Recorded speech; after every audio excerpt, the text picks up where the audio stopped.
This is Jake with the Tattoo Improvement Network. Be sure to join us January 22nd through 24th in Austin, Texas for the Star of Texas Tattoo Art Revival. www.golivefast.com for all the info that you need. That's all right. You got to do it too. Yeah, let's all do it. That's not true, Nico. I'm sorry. Okay. I don't know. I do whatever you tell me to do. Hey, welcome to Fireside Tats. And we're back! We're back. You hadn't heard that in a while. I That's know. awesome. The official podcast of the Tattoo Improvement Network. Go to tattooimprovement.com and sign up for our mailing list. You can keep up with all the wonderful things that we're doing. And there's a lot of them. Like Thousands of things. Don't. You're not going to get bored. Like tattoos flip and to that drinking side. beers. And We'll recommend a beer for you, too. drinking beers.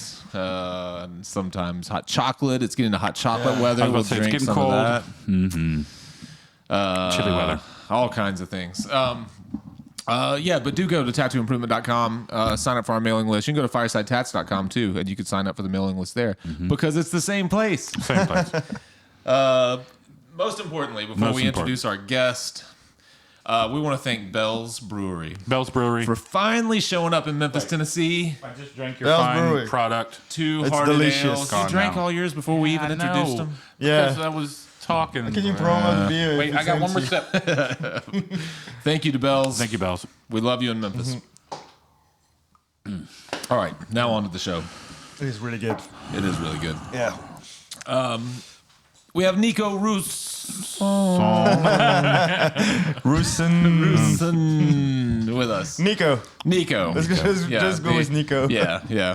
There are a lot of good Nico, or a few good Nico tattooers these days, so it's hard to just be Nico. Yeah. Well, it's NICO me, so which is a little more, I guess. All the guys are like NIKO, NIKKO.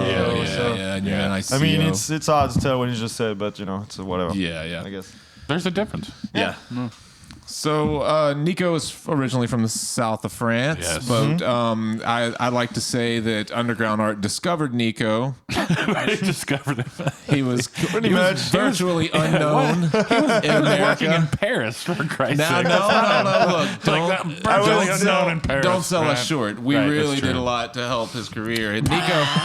Nico is now No, internet. you guys did for sure. Yeah. That definitely did. Nico is now internet totally famous, lie. but when we Internet. first met him, he was not internet famous. No, I'm still not really internet famous, but I like you. I like that you think so. So when did you first come and guest spot at Underground Art? We were the first American guest spot for you, right? Yeah, it was technically my first time in America by myself because I came when I was younger with the family, but it was 2008.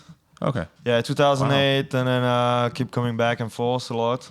7 years, almost 8 years. 8 years, yeah. Wow. I know. Crazy. We're just talking about this dude with Angela today, and I was like, can you imagine it's been 8 years since the first time I came? That's crazy. I feel like I just went, back and forth, and that's it, and it just poof. Yeah. You spoke happened. almost no English at that point, very little, right? Yeah, very just broken. barely no English, Yeah. I remember the first time we met, I introduced myself and we exchanged very few words, and I realized, he has no idea what I just said. I'm pretty sure I didn't. No. I actually had a friend. So I was in France when I was emailing back and forth with Angela, trying to find a guest spot, in Memphis. And I had one of my friends speak good English and were writing the emails for me. So pretty much when I showed up in Memphis, they pretty much thought I was speaking English because my email was pretty good. Because they were really good. Yeah, and I wasn't. No, not at all. So it was kind of hard. Yeah, I was not staying very far from my dictionary for a while. Yeah, I do remember that. Yeah. Sitting in the back room and every Right. third word, like Flip, flip, flip. Like, Yeah, he really helps me out a lot because I would come like 2 hours before we opened and he was drawing. He was sitting there and just kind of like every day. Be like, hey, what did you learn new? Did you learn a new word? Just explaining to me what it means. Yeah. So every day I'll be, oh yeah, I heard that last night. What does that mean? And just kind of like, It was great. Yeah. I appreciate it too because it makes you think, about your own language and other things. Yeah, too. no, it's cool. I mean, And then when we were at the shop when you first got there again, he starts talking in like not language when you're just making and you know what he needs. You just have to remember. It's like Talking in not like language? how when you're in a shop setting, you just like, often need something and you just just before you even get the word out, you kind of know what someone needs. I'll be what's like going holding on. something like right. this. like like tape or scissors or I mean that you can get down pretty quick. Yeah. It's the art part of it that he had no problem with. It was just the actual Yeah, but surprisingly, it was. conversational English, I was you know? really stressed out about like actually having to understand the clients and walking because I came here to walk and.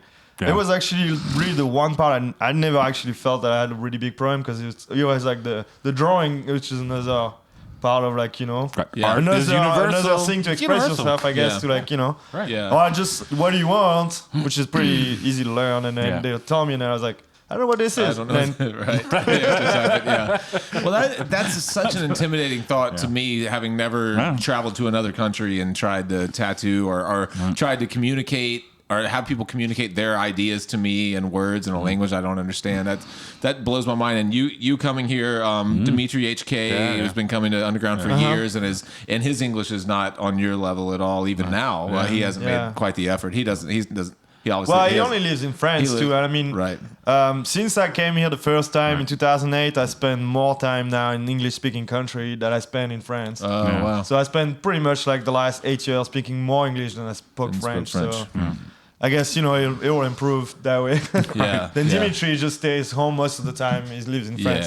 Yeah. And I'm sure it's hard to like, and you forget it if you don't practice it. Oh, I'm sure Even if you that- spend a no. month here and get good at it, if you don't come back for like another year or two, you will definitely lose it, you know? Yeah, I just came back from Portland, the Worldwide Tattoo Conference, and Alex DePasse did a talk, and his English is pretty good. I mean, well, it's actually really good. But to get in front of a group of hundreds of professional tattooers with English not being your first language, with a translator 3 feet behind you, and you're trying to like communicate your ideas to people, and every 8th or 10th word you're going.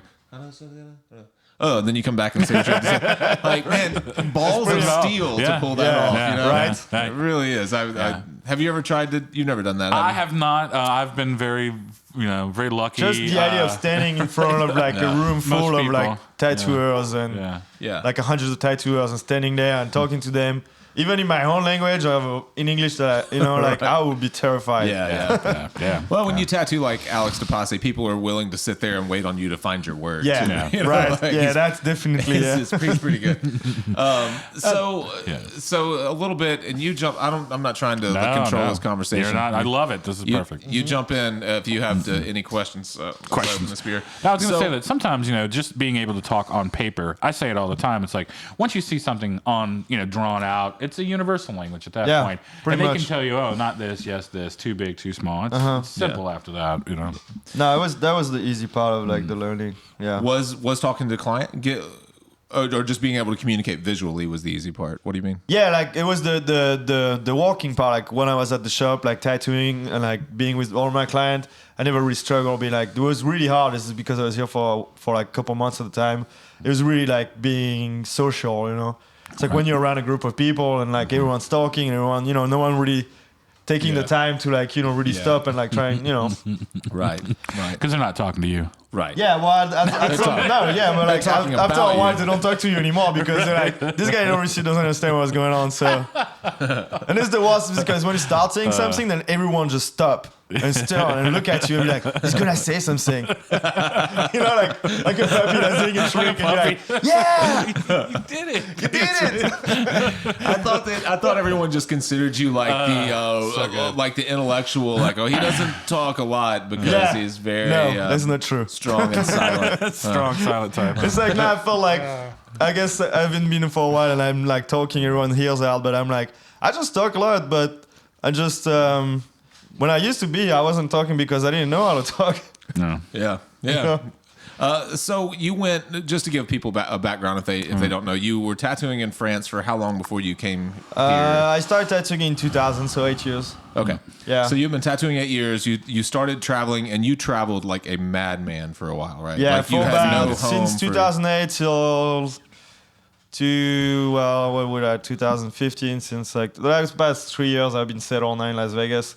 So the whole time until then, I was just on the road. Up until 3 years ago, you traveled nonstop. Yeah. And I know you bounced through Memphis a handful of times through. Yeah, I was then, going and back to then Memphis, back and forth a lot because it's just a place. Australia for quite Australia, a long. yeah. I know you were there. Australia for about 2 years and around Europe, in the UK for quite a while, and then around the state for a while too. I mean, like a couple of cities. So overall, your experience in traveling and always tattooing in a different place, having to learn a new clientele, learn new shops, new artists, was it a positive experience overall? It was to begin with. It was it was a great experience just to travel, you know. I got to a point though that I needed to stop traveling to build a clientele so I can improve in what I'm doing and really like push into a very specific style. And for that, to do that, you need a client to put it on because you can do as much sales work as you want. If you don't have anyone to tattoo it on, it doesn't really, go anywhere. So I definitely had to stop traveling for a while and kind of focus more and have more time to focus on my artwork and really pushing my tattoos because, when you're on the go all the time, it's pretty much, you want to do good tattoos, but you're always like, I need to make money to go to the next city and then make money to go to the next city. And it's just always like, and the people you see, you never see them again, so you don't really see how your tattoo healed up and how they come back. And, it's kind of like you need that time, like you see enough people coming back, I did that. I got to do this differently now because this didn't work, obviously. Yeah. I didn't know about it. That's a huge disadvantage. And people that watch the show regularly know David and I have talked about it a ton about how important it is to see your healed work. And when you're constantly traveling, that's impossible. That was one of the main things, definitely, that I improved a lot. And I really spent a lot of time focusing on my equipment too, like especially on needles. Like I spent like years like trying to find good needles and really find the one that fits me, but you never see the returns. So now being in the same space, I tried that kind of needle and I see the return. I'm like, this is not really working out and this and that. You know what I mean? It's Yeah. So it's all trial and error. So you've got settled down and you just. It's been great settling down. It's like definitely improved my career and build a clientele. And now getting more like of a clientele like in the city that I am and doing more fun project and growing it outside of the city too. So now most of my travel that I do are more like specific and going places that I want to walk with certain people or people will hit me up in advance and be like, hey, I want to get tattooed by you. Then just like randomly show up in just as many cities as I can just to travel. Right. So where do you work now? Wait, because I know where you work, but they don't know where you work. It's called Bad Apple Tattoo. Bad Apple? Las Vegas. Las Vegas. Yeah. It's one of the oldest tattoo shops in Las Vegas, what I know, I guess. Perfect. So since you got to Vegas, your style you've really focused stylistically. Yeah. It's very different from, I don't want to say very different. I think it is very different. Yeah, you had the skill set to move to what you're doing now. Obviously, before you were very line oriented and stuff like that, even back before. But you focused on this. I don't know what you call the style. It's like a mixture of like it's like a lot of pointillism. It's not as being black walk. It's pretty much like the most common name that people will call it now. Black walk. Because it's only literally I'm only using black, not even washes or anything. Yeah, but you're using the sacred geometry. Sacred geometry. Exactly, a lot of pointillism. A lot of So that process, we're going to be dropping people will see what, if they're watching the show and not listening to it, they'll see what your work looks like because we'll be putting it over as we're talking. But what's your process? Because it's a mixture of kind of like dots and washes or dots and whip shading or what is it? So it depends what I'm doing. When it's like straight up like geometry, like very defined space that I have to fill with dots, I just pocket because then if it's more like loose as like flowers and stuff like that, I'll like whip it like with just a liner and like a direct dry rotary, which is like has more like you can turn it down low enough so it still hits the skin as hard enough to get in, but it doesn't like make a line. It just makes dots because it hits because it's moving. Using a liner as a whip shader. Yeah, exactly, pretty much. Yeah. I usually go over the that. Power way back on a liner and moving at a normal pace, and it's just and or like I remember even like moving it at a regular pace, but it's just moving it a lot faster. So it doesn't grab onto the line. It's just like kind of bounce on the skin. Right. Are you ever using like pointillism, like physically making the dots and then whipping back over the top of it, or no? Sometime, no. I mean, if I do the whip shading with a liner, I'll always go back with the shader. And now was like just straight black because it's hard to get to a point that it's very saturated in black with the dots, to make it really like solid. I did at first only did the whipping, and then I started kind of going back into it and making more black with the mag, and it definitely like create a lot more depth and make it look a lot more solid than just dots. When I do like puck dots like on the mandala, for example, or like a geometric pattern or whatever it is, If I do go over it, it's usually because I have another, like a foreground, a background. I want it to be like, like a shading over it, but not really like going over just to go over it, You know what I mean? Yeah. Does that make any sense? Yeah. Go ahead. I was just going to wait. What predominantly do you use for needle-wise? Because I saw today you were using a 3, a 5, I use 9, a loose 9 or something like that I use only Tatsol. That's the only brand of needle I use. I've been trying a bunch of stuff, and it's really the one that really like suits me the best. I use those traditional 9, which is kind of like, it's like in between a tight liner and a round shader. So it's a little more open, but not as much as the round shader for like this thicker line. I was using round shader for quite a while, and like 14 round shader, and I stopped because they always come back healed up. Like it's always a little raised up, and it's not like, I don't know, I feel like it beats the skin up a little too much. I mean, I've seen some of it coming back like perfectly smooth and stuff, but too often enough, I felt like it was like a little too tough on the skin. So I kind of like went down a little bit on the size needle, and I don't go any over like 9 now because I don't know, I feel like it's a lot nicer to the skin, As for then, I like to do like really thick like that with a 9, and I go in with like a super tight 5 liner. And then for the dots, if I poke it, it's like a tight 3 needle. Okay. That's what I was like. Nice, varied group of set of needles. Love it. That's a 7 really mag varied to go group. over it. I don't really use anything bigger. You still use 7 mags? Yeah. 5 mags or? No, 7 mag. 7. Only 7 mags. I don't know. Under 7 mag, I feel like I'm chewing up the skin, and over 7 mag, I feel like nothing going in. So I'm too used to it now. So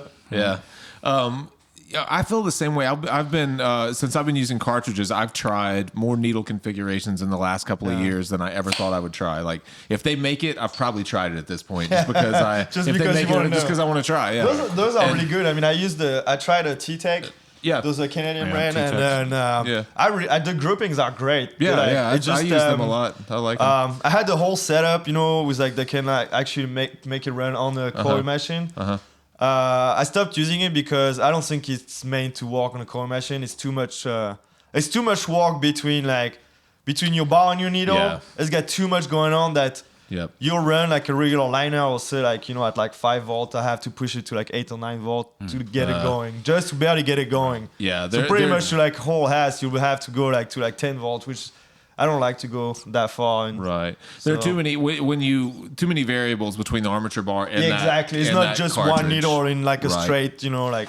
I think they work great for rotaries. I haven't tried them with They're perfect for rotaries. Yeah. I mean, I'm considering like buying a whole set on the rotaries because, I mean, it's very convenient first that the clipping. If you're using that many configurations, it's really exactly. convenient. That's one too. I mean, I always have like 4 or 5 machines set up. So and my hands are kind of like starting to tell me to give up coil machine too. David doesn't want to hear that. I'll buy them from you.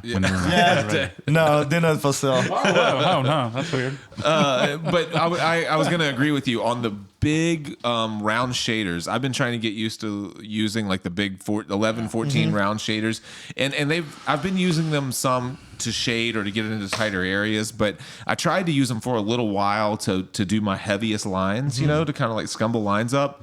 I just don't like it. I think that they raise, like you're saying. I think the edges are always a little soft. They're never as tight as they could be. I can get just with almost the same effort with an 8-liner, 7 or 8 liner. I can get just as thick of a line as that 14 just by scumbling in almost not much more time. Yeah. I get a cleaner line with sharper edges, and it's not raised at all. It'll always be sharper edges. And it's a lot. Right. I found out that like going from a 14 liner to like a 9 liner, like the speed that you can move on, it's so much faster. It will take me like for the same tattoo, like outlining with like a 14 round shader, it will take me like probably like an hour and a half. It will take me like maybe a half hour with an eyeliner, because I feel like I have to be so slow and so straight and like, and most of the time like going back in, which is kind of like when you start like chewing up, Right. So it's kind of when I give up that this for, Yeah, and I'm sure there are people that have that make that work. You get comfortable with what you're comfortable with. Definitely. David's been using the same setups basically since I've known him, and it doesn't. I still like them. Yeah, if it works. Yeah, I mean, when you find a setup that works for you, like I mean, I've been years like trying to figure it out. I finally found a setup that works for me. I'm sticking with it, and it works. It just So you So you've been doing it's a little different because stylistically what you're doing it's very similar. It's all black. It's a lot of line-based stuff, a lot of pointillism, things like that. Do you feel like you're like pigeonholed at this point, meaning like you can't get out of that or do anything different, or are you still really loving doing that kind of work? I still really like doing it. It's actually lately, like in the last few months, you know, so I already started like doing like pretty much just like sacred geometry and geometry, because that's stuff that I've been drawing for years, but I never had the client to put it on. And when I really started focusing on that, it really kind of picked up pretty fast, and I started doing a lot of it.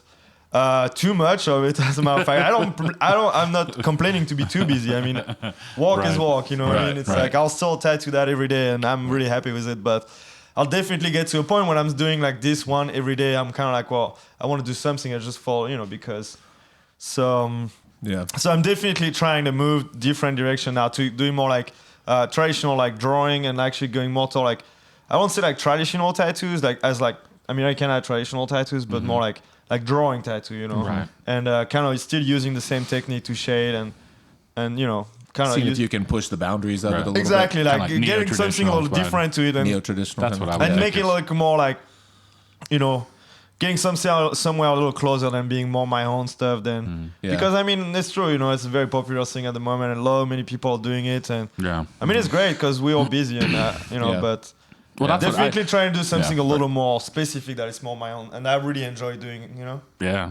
That's I heard you earlier talking about how when you got to Vegas, there's not many people doing that there, and so even the people at your work were like, you should do it. No one's doing it. You'll have, you know... because I had a lot of those prints that I was making when I was working in UK, and I was really not using them. I didn't even post anything. I was making those big... print I had you have some of them. Yeah, exactly. Oh, yeah. I know exactly what you have. Yeah, and then so I showed them to my friend in Vegas, and they were like, dude, those are like great. You know, I mean, no one does that here. It's like if you really push that, you'll definitely get a lot of client for that. And I mean, I was starting from scratch building clientele, so I definitely pushed that, and you really walked out pretty well. Yeah. The reason I was asking that is it's been several months ago now that we talked about people, especially younger artists, trying to identify with a style really quickly in order to build a clientele and grab onto something. Obviously, you didn't do that. There are a lot of tattoos that you did that were not at all in that style for years. I still do. I just don't show them. Well, that's another question to ask, I guess. But a lot of people jump in, or a lot of young artists jump in, and they identify with whatever it is, American traditional or sacred geometry, or there's so many things now that you can kind of jump in and identify with.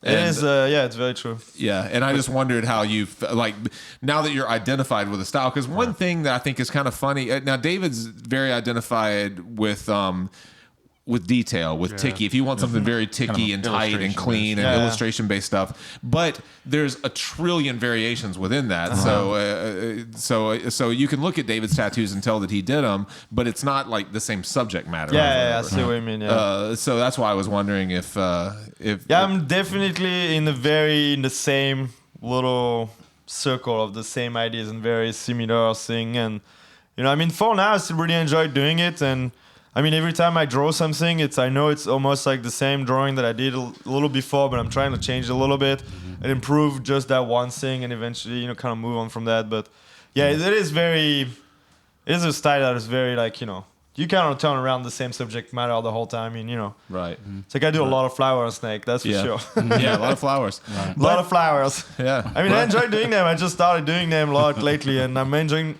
doing them. I'm probably gonna get sick of flowers very soon, but you know. But I guess the good thing is that you're developing enough of a clientele that's trusting you, and if you want to start like deviating from that, they'll probably let you do that's it. Kind of what I was gonna say. It's like that the fact that to pick, I mean, not to pick, to like, you know, that I started that kind of style, and it gave me a lot of clientele, and it gave me a pretty decent amount of following on the internet, and kind of give me the opportunity to now have a platform that I can use as, like, you know, I can be like, all right, well, I know I have people that want to get tattooed by me and like what I do, but I can get something not completely different, but something quite different and something more different than I usually do, and put it out there, and people out there to see that maybe someone wants to get it and do something a little different, you know. So it's definitely it's a good thing for that, you know. Yeah.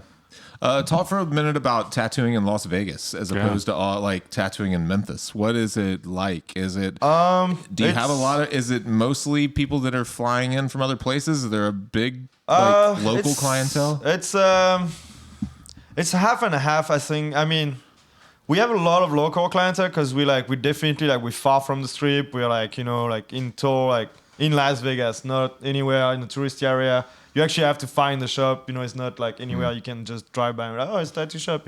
Yeah. So most of the people that come see us find us, and we get about I'll say 60-40%, like 60% local, 40% from out of town now. But most of the out of town now we get is a lot of because it's Las Vegas too. Yeah. It's always a good reason to go to Las Vegas. Yeah. So it's not at all like being on a strip. There's not a lot. No, Is it all appointment different. based? Huh? It's all appointment based for the most part. Most of us, yeah. Most of us are only appointment based. We get a couple of new people that started walking not too long ago that doing mostly walking because they're new in the city as well. Just the way I did it. I moved in, was doing a lot of walk-ins because we still do a lot of walk-ins because we're a busy shop. So a lot of walk-ins. Yeah. And then kind of build the clientele with this, and then kind of move on to the only appointment. But yeah, we get both actually. We get a lot of walk-ins and we do a lot of appointment. It's kind of Well, you are in a unique place in that it's probably easier to convince people to travel to get tattooed when they're traveling to Las Vegas. Yeah, There's something definitely. else to do there. If you're convincing someone to travel Plenty to of ways to Memphis to lose get weight. tattooed, you're working most hard. of the people that hit me up, they're not like, hey, I want to come to Vegas to get tattooed. They're mostly like, hey, I'm going to be in Vegas that time. I want to get tattooed. So they're already planning to go to Vegas. And then they're hoping you had an opening, whenever they come to see you, So Yeah, that doesn't happen here. like Nobody's I get hey. at least like an email. Like I mean, now I'm booked a little further. I mean, not too far, but like a few weeks in advance. And I get almost every week an email. Be like, hey, I'll be there tomorrow. Do you have any opening? Because people are just kind of like, oh, I want to get tattooed, and then they start looking up tattooers in Vegas, and eventually, one way or the other, they find the shop or they find me, and then they're just kind of like. Yeah. We never get, hey, I'll be in Memphis for Elvis week. Right, yeah. Do you have some time tomorrow? Sometimes people I feel like no, we do get a lot of tourists sometimes there. we do get some tourists. Yeah. We do. We just had those two ladies from Utah yesterday. That's true. We got they came to Memphis and want to get tattooed. That's true. Yeah. We had a couple from Germany the other day. That's, Yeah. Yeah, we do get a little. I mean, Memphis is also like a pretty. They got a pretty big tourist scene because of Elvis and Beale Street we and still all do that. some TCBs. And Right. some, We've done some TCBs over the years. There's no doubt. Yeah. So do you think? So you traveled here. Obviously, you're. Are you gonna pick up? We didn't mention one of the reasons that you settled down is that you got married. Yes. So that's That's definitely helped me. I probably will still be traveling if I wasn't married. yeah. Yeah, definitely. So are you? Is your plan to try to pick up your traveling at all or no? I would like to travel maybe in the future a little more than I am now. I mean, I'm still traveling a little bit, not as much as I used to, but I mean, I like it. I do enough traveling now that I'm happy with it, and I mean, it's kind of nice to have a house now, to have a home. Yeah. Not be staying with friends all the time. Right. Yeah. You were couch surfing for a long time. For a very long time, and having just, yeah. No, it's nice just to be settled and having stuff, Do you ever? I've known you to travel a lot and do guest spots. Do you work conventions at all, or just? No, I don't like conventions. I mean, I did a few conventions, but mostly the convention would be to go to the place that I like to go. Yeah. You know what I mean? It's like the last convention I did was in Puerto Rico, but it mostly was just to go to Puerto Rico, then going to the convention, Yeah. I like to do guest spot a lot better because first it's a lot easier to travel because you go somewhere where everything is pretty much there. You don't have to travel with a whole shop with you. Right. And if you like, say like I really like this tattooer, I want to go walk with him. At least you had a much more personal experience to walk with him and in his shop or with him in the shop. Mm-hmm. Yeah. And as far as exposure to, if you go walk for a very popular shop or somewhere, and they post you pictures or whatever, you get a lot more exposure from that because it's just like that one time you're the guest artist, you're not just one of like hundreds of tattooers in the tattoo convention, Yeah. So it's a lot more. I feel like it's a lot more benefit as the career wise to do guest spot than convention, but That makes sense. I think you're probably right. That's my opinion, though. I mean, I know I have one of my colleagues that does all the convention, but he's a big name and he's all invited to a lot of the conventions, and it's very benefit for him to do that because he's always the headliner of the convention. You know what I mean? Who is that? Who is that? DJ Tambi. Oh, okay. You work with him? Yeah. Oh, okay. Well, he's really good. I'll follow him on Instagram. He's amazing tattooer, and so he does almost like the major convention, like LCD, Motor City. Just went to France, but he's always like the big name in the convention, so people know that he's there and they're coming for him. Right. But if you're just another one in the it's just like there's definitely a hierarchy in conventions. A little bit. We haven't done. Totally. It's if you're one of the artists that were invited to the convention to be, everything is a little different. Everyone knows you're here. Everyone knows you're there. Everything seems to go your way while you're there. Like. Come home with a lot of trophies. You look really comfortable in your space. Like, I don't know if they give them more space or something, but it looks really comfortable. Right. Yeah. Double boost for you. Right. I don't know how that happens. Where were we that Nico Hurtado was working? Not Atlanta, in Nashville. Yeah, we were in Nashville, and I was like, God, does that guy have 3 times the booth space of everybody else? How are there 9 people around him? That's crazy. Right. How did he bring that lazy boy with him? That's true. Exactly. Hey, if I could do convention like that, I will do convention. Yeah, for sure. I'll tell you that. But it's not the case. Right, so yeah. I like to do guest spot a lot better on. Yeah, I like to like travel you said. really light too. So like I came here, I had those like carry-on Pelican case and a backpack. Yeah. You know, it's like it's much easier. I'll do. Yeah. You know. Yeah. So you're in Memphis for just this week. Where are you back home after that? Or? Yeah, I'm eating back home, and then I'll be there for probably like a month or so. And then I'll go in Europe for a little bit. Oh, okay. And then just to see family. See family for a bit and walk mostly. Yeah, do a little tour in Europe, and then so far it's what the travel plans are. Cool. Yeah. David's got some big travel plans coming up. Yeah? Where you going? He's going to Austin, Texas next month, and Huntsville, Alabama the following month. Sounds great. Oh, yeah. Yeah. Oh yeah. I love Austin. yeah. I've never Austin's been. awesome. Yeah. I've never been to Huntsville, but I am excited. The NASA museum's Exactly. there, right? The space camp is there and Yeah. everything. And Is that what it is? Space camp, or is it a museum as well? It's a museum. I'm Wait, sure so there you is a started in museum, Austin? but the space camp is there. No, in Huntsville, Alabama. Huntsville, yeah. Oh.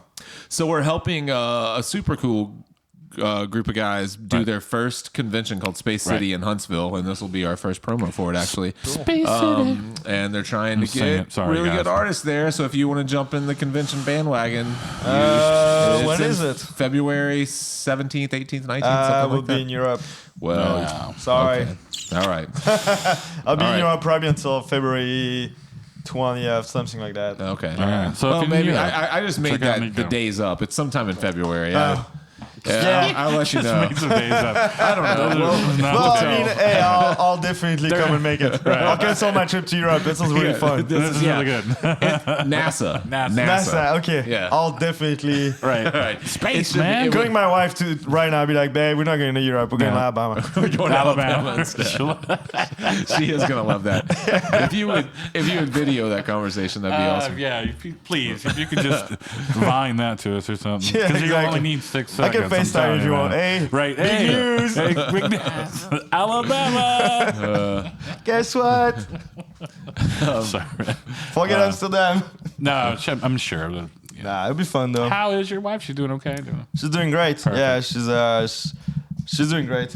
Yeah, she's good for her to settle down because the same she wanted to build a career on. That's what I was. And she's killing it, and I'm super proud of her. So you guys were both kind of world travelers up until you settled down together. Yeah, pretty much. I met her. I was traveling, and she was She kind was of from like, New York? Or She's lived from in- New York. Yeah, I met her in New York. She was living there, and she was kind of like, "Oh, that sounds really cool. What you're doing? I kind of want to do it with you." And I was like, "Oh, cool. Well, let's do it together then." Yeah. And we did Get it for a married. few years and got married. And You guys traveled together for a yeah, while. we huh? traveled together for almost like 2 or 3 years before we settled down. Yeah. Man, yeah, that's Yeah, no, it's cool. I mean, it worked awesome. great for her too to be settled down. Yeah. It was just a great move. yeah. I think that's fun anyway. Yeah. I remember being told that you were married or getting married and thinking like, wow, that someone misunderstood that. Nobody That's has that not right. possible. There's no way that's happening. That's I so remember good. Angela when I told her, she's like, "So how's that gonna work out for you to come back to Memphis with your wife?" I'm like, "What do you mean?" She's like, well, I mean, it's gonna be hard now. I'm like, I don't think so. Not for me. Even better. Yeah. Maybe for you and the Midtown girls. Yeah.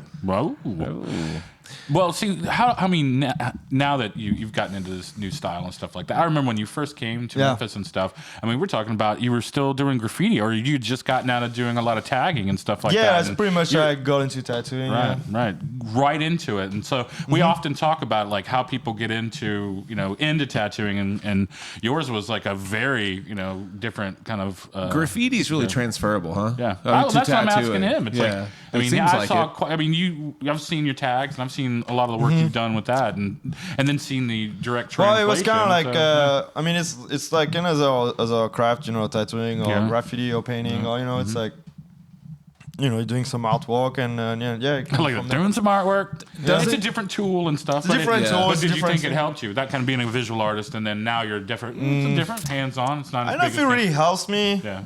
It definitely helps me to getting an apprenticeship. That's for sure, because that's kind of how I met the guy that told me how to tattoo. Because I did a sign, because I was doing a lot of signs and like front, like painting on the shops. Yeah. And that's kind of how I met that guy, and and I was just showing him a drawing and stuff like that, and he was going, I like that, that's cool, and went from there to get an apprenticeship, Well, I think especially when you were saying that a lot of the stuff you were doing was lettering and things like that. Anyway, that kind of tagging is a natural translation. And then seeing how a lot of your style has moved away from that, but it still has that real graphic element to it. Like seeing how you work with markers and how you work with a pen now, it's Yeah, I mean, it's good to see from an outside point of view, because I don't really see it myself. I feel like it's been very far from like graffiti what I do now, but definitely was like the start of like when I was really young, of like drawing and painting. I mean, painting, on the walls, and like just getting interested on like doing. Well, to make it seems like there's a really literal crossover between graffiti and tattooing. First off, that they're both very graphic. Or the graffiti is really graphic and has a lot of clean edges. A lot of times in very smooth blends or bold. And compositionally, in order to be a successful graffiti artist, you really have to really acknowledge like how shapes interact with each other, even if they're letters or something like that. That's what I think. A lot of it, because you start by doing a lot of names and stuff. And I think if you can get used to being able to discern the like kerning between letters, the spatial how to set it out right, how to make each letter look like they're in the same family. It's a hard thing. I remember in graphic design them basically saying never make up your own type styles. It's a horrible idea that it always can go foul, especially it's when you're doing horrible idea to tell you not to do it. But that's what I'm saying. It's then, of course, the other side of that is like when you're a graffiti artist, you're making every letter up. They just have to look accurate and still look, definitely get that structure of like, everything has to be a certain size and like, kind of like I just think especially we talk about a lot of artists that how do you get into it? What forms of art do you start with to get into, tattooing? And I think yours is as viable as anybody's, and you probably had a harder road to get into it than some other people. Because yours is such a different, field, I guess. Yeah, I mean, I know a lot of like graffiti artists that turned into being like tattooers. Yeah.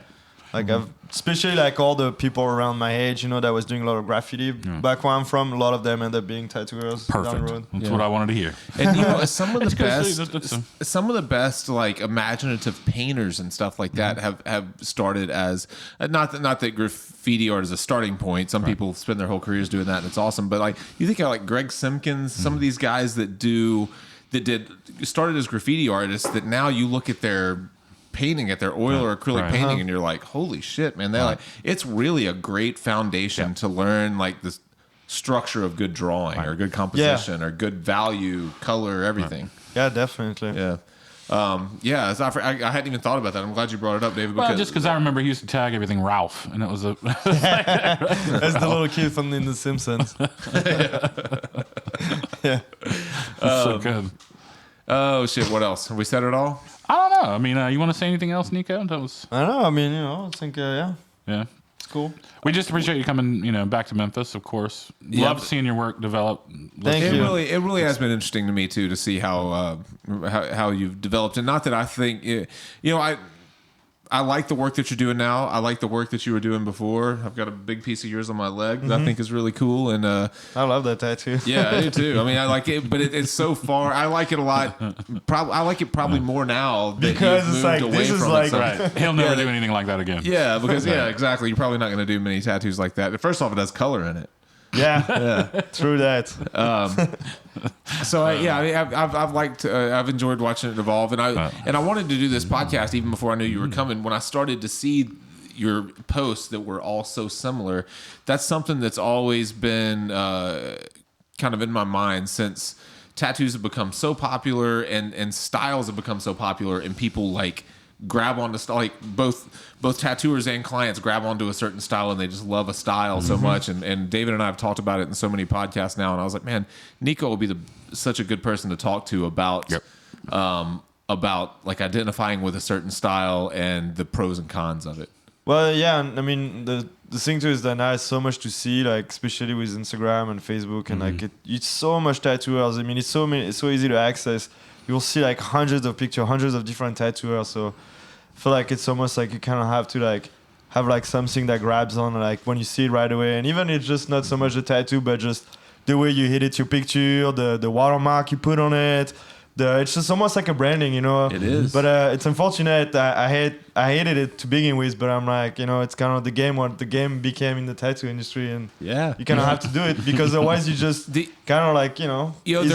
There are people that have literally branded themselves by the way they light their photos. Like you're saying, the watermark on their photos, the way all their photos, they do so many things so systematically that when you it's see, not you like know, it used to. you know right away who it is. You flip through our paper portfolios, and depending on where they were taken, it looks like who knows what. You know, like you would never know the same person did all the tattoos. But now everything is so controlled, and it has, like you're saying, it has to be that way if you're competing. I hate to say it that way, but if you're like, just if you wanna, you know, you can go against it and sit around and wait for client to show up at the door. You can just go with it and have client and keep tattooing. I mean, I've been tattooing now way before everything of that, you know, happened, and you know, so it's just it's unfortunate the industry become like this way, but you know, you gotta kind of go with it, you know. Yeah.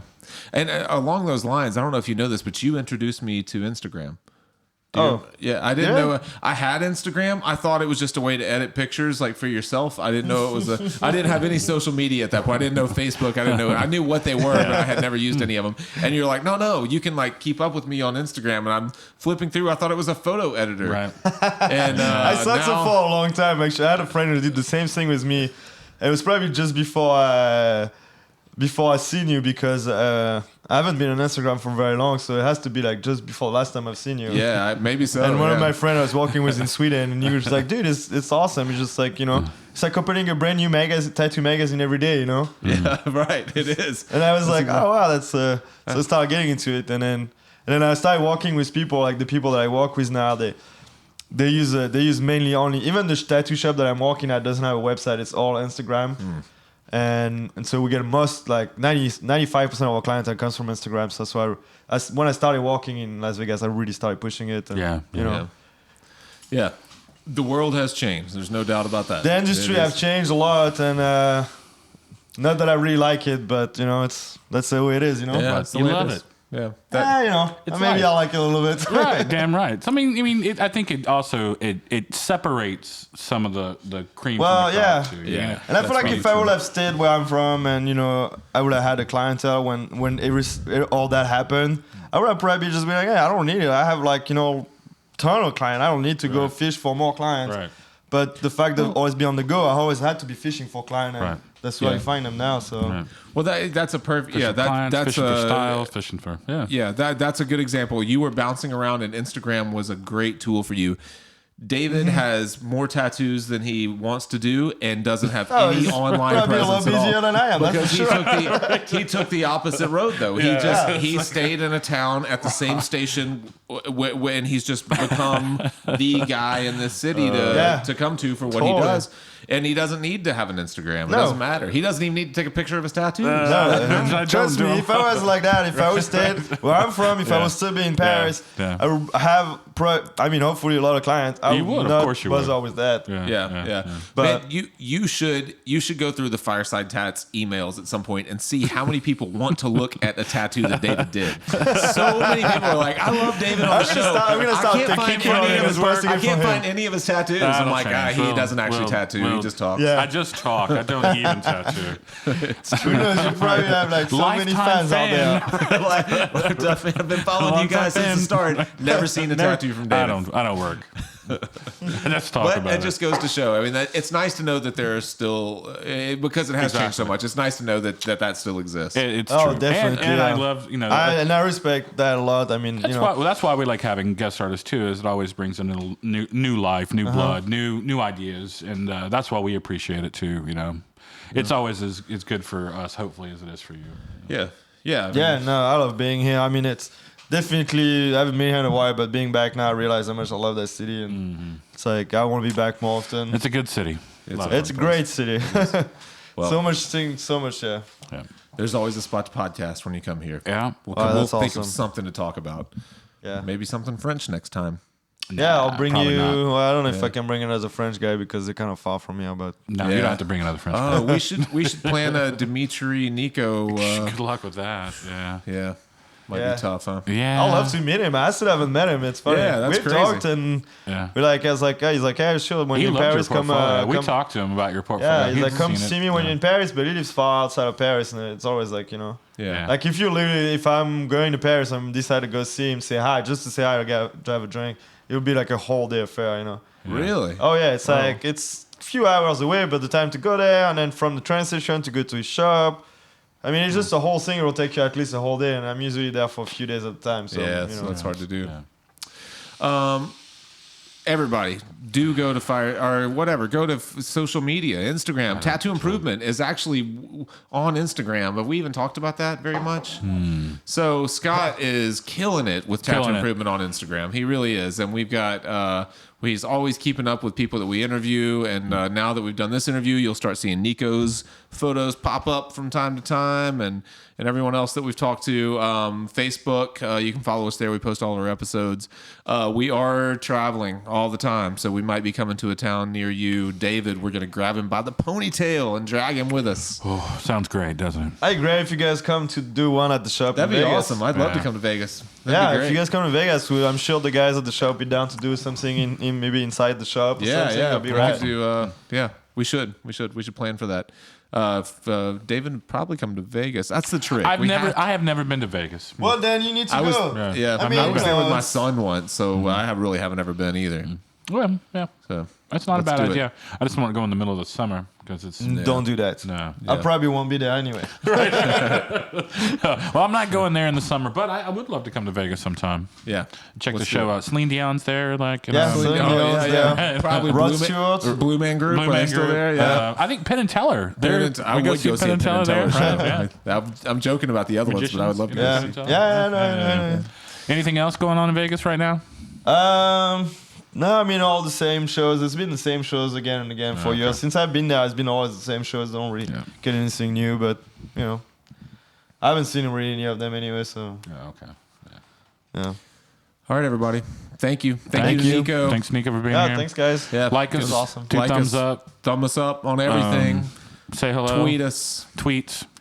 We will be in Austin in January at Marcy's convention, which is called Star Texas. Star of Texas, and that's a great show. Great, and great yeah. show. and then we'll be at the Space City and Huntsville after that. And it's the first. I can't imagine. It's the first annual, or it's the first ever Space City, and I hope we can help make it something awesome. It seems they've already got a good artist lineup, but there's still booths available from what I understand. Mm-hmm. I'm saying that now. I don't know when this episode airs. Whatever. We'll keep pushing. But as of now, November the 16th, 2015, my wife's birthday. Happy birthday! Happy Emily. birthday. Wait, is that your wife's birthday tonight? Tonight, yeah. You have to go back. Well, in now I and say look happy like birthday. a Now you look like an asshole. I look like an asshole. awesome. Great. As of November 16th, there's still vendors and artists booths available at Space City. Go to, I think it's spacecitytattooexpo.com. And check that out. And if you're an artist, you want to podcast with us while either in Austin or in Huntsville, shoot an email, jake@firesidetats.com. Oh, that's it. Yeah, don't call me. Don't call David. You can call David on his flip phone at 901. 901. I don't know. It's just under David. I don't know what it actually is. You guys have a good night. Thank you. Thank you. Thank you. Nico! Yeah.